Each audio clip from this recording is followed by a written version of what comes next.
அது என்ன? நஜானாமி பத்யம் நஜானாமி கத்யம். பத்யம்னா என்ன, கத்யம்னா என்ன?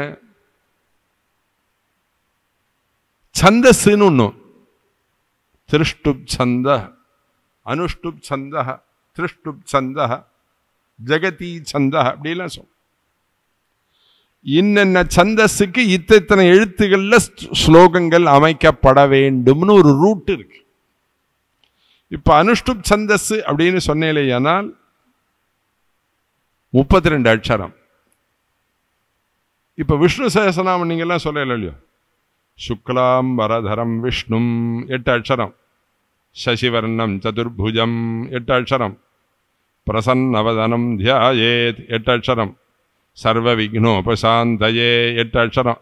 அப்ப 4 8 32 அட்சரம். இந்த 32 அட்சரத்தோட விளங்கக்கூடிய ஸ்லோகங்கள் எல்லாம் பத்யம், அனுஷ்டுப் சந்தஸ்ல உள்ளது.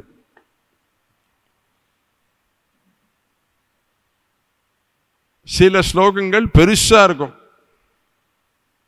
சந்தஸே ஜாஸ்தியா இருக்கும். யதா வர்ணயத் கர்ண மூலேந்த காலே சிவோ ராம ராமேதி ராமேதி காஷ்யாம் ததேகம் பரம் தாரகம் பிரம்ம ரூபம் பஜேஹம் பஜேஹம் பஜேஹம் பஜேஹம் விஸ்வாமரேந்திர பத விப்ரமதானதக்ஷம் ஆனந்த ஹேதுரதிகம் முரவித்விஷோபி ஈஷன்னிஷீதது மயி க்ஷணமீக்ஷணார்த்தம் இந்தீவரோதர சகோதரமிந்திராயா. இது திருஷ்டுப் சந்த, அனுஷ்டுப் சந்தஸ் இல்லை. அனுஷ்டுப் சந்தஸா இருந்தா 32 அட்சரத்துக்கு ஒரு அட்சரம் கூடவும் கூடாது, ஒரு அட்சரம் குறையவும் கூடாது. நாங்கெல்லாம் ராமாயணம் மூலபாராயணம் பண்ணினாலோ பாகவதம் மூலபாராயணம் பண்ணினாலோ அந்த ஸ்லோகம் வாசிக்கும் போதே அந்த ஸ்லோகம் சரியா இருக்கா தப்பா இருக்கா சொல்லிடுவோம்.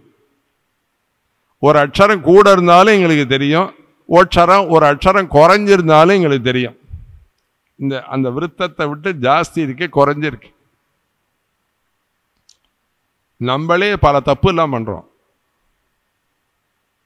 குரவே சர்வலோகானாம் பிஷஜே பவரோகினாம் நிதயே சர்வ வித்யானாம் அப்படின்னு ஸ்லோகம் சொல்றோம். எல்லாரும் என்ன சொல்லுவா? நிதயே சர்வ வித்யானாம் ஸ்ரீ தட்சிணாமூர்த்தயே நமஹா அப்படின்பா. அந்த ஸ்ரீங்கிற ஒரு எழுத்தை கூட்டினீர்களே ஆனால் 32 அட்சரம் 33 அட்சரம் ஆயிடும். அனுஷ்டுப் சந்தஸை விட்டு வெளியில போயிடும். அப்ப அந்த சந்தஸ் சரியில்லைன்னு அர்த்தம். குரவே சர்வலோகான குரவே சர்வலோகானாம் பிழஜே நிதயே சர்வ வித்யானாம் 8 அட்சரம் சரியா போயிடுத்து. தட்சிணாமூர்த்தயே நமஹா 8 அட்சரம் சரியா போயிடுது. ஆக 32 அட்சரத்துல சரியா இருக்கு அந்த ஸ்லோகம். நம்ம என்ன பண்றோம்? ரொம்ப புத்திசாலித்தனமா ஸ்ரீ தட்சிணாமூர்த்தயே நமஹான்னு ஒரு ஸ்ரீயை சேர்க்கிறோங்க. அப்ப சந்தஸ் பங்கப்பட்டு போயிடுது, கரெக்ட் இல்லைன்னு அர்த்தம். அந்த ஸ்ரீ சேர்த்த உடனேவே பண்டிதர்கள்லாம் அப்படி திரும்பி பார்ப்பா அவனை. ஓ சரி. அதே மாதிரி இன்னொரு ஸ்லோகம், பிராயஷ்சித்தான்யசேஷானி தபகர்ம ஆத்மகானி வை யானி தேஷாமசேஷானாம் கிருஷ்ணானுஸ்மரணம் பரம் அப்படின்னு இருக்கு. ஸ்ரீ கிருஷ்ணானுஸ்மரணம் பரம்னு ஒரு ஸ்ரீ அதோட கூட்டு பெறவர். அந்த ஸ்ரீ அதோட நீங்க சேர்த்தின்றேனால் அந்த சந்தஸ் மாறி போயிடும். அந்தந்த சந்தஸுக்கு அதுக்கு தகுந்த மாதிரி அக்ஷரங்களோட சொல்லிண்டே போனாதான் அது கரெக்ட். அப்படி கரெக்டான அக்ஷரங்களோட பண்ணப்படுற ஸ்லோகங்களுக்கு பத்யம்னு பேரு. கத்யம் அப்படின்னா இந்த அக்ஷர கணக்கே இல்லாம எவ்வளவு வேணுமோ கூட்டிக்கலாம், அதெல்லாம் கத்யம்.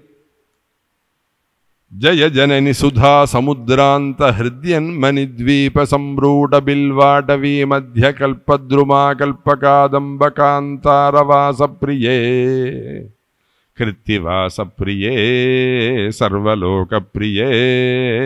இதுக்கெல்லாம் கத்யம்னு பேர். காளிதாசன் பார்த்தா, ஹே அம்பாளே மரகதவல்லி, ஹே மீனாட்சி, ஹே சியாமளே, உன்னை பத்தி சொல்லும்பொழுது இந்த அக்ஷரங்களோட சேர்த்துலாம் சொல்ல எனக்கு பிடிக்கல, எனக்கு இருக்கு கத்தியம்னு ஒரு ரூட்டு, அந்த கத்திய ரூட்டில் உன்னை வர்ணிக்கிறேன். ஜய ஜனனி சுதா சமுத்திராந்த ஹிருத்யன் மணித்வீப சம்ப்ரூட பில்வாடவி மத்திய கல்பத்ருமா கல்பகாதம்பகாந்தாரவாச பிரியே சர்வலோக பிரியே.